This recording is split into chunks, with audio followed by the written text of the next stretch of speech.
সোনাগাজী সম্মানিত এলাকাবাসী, আপনারা জানেন এই ক্লান্তি লগ্নে বাংলাদেশ সেনাবাহিনী বাংলাদেশ শান্তি শৃঙ্খলার জন্য দায়িত্বরত আছে। এর ধারাবাহিকতায়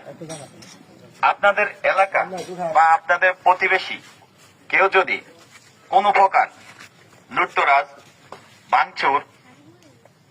অগ্নিসংযোগ এবং বিভিন্ন প্রকারের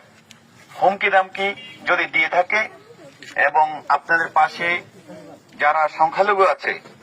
তাদেরকে কোনো প্রকার উচ্ছেদ বা হুমকি এবং তাদের ঘর বা বিভিন্ন জিনিস উচ্ছেদ করার কোনো পরিকল্পনা করে দয়া করে আপনারা আমাদেরকে অবগত করবেন। আমরা সোনাগাজী মডেল থানায় আছি এবং আমরা ইনশাআল্লাহ প্রশাসনের সহায়তায় আমরা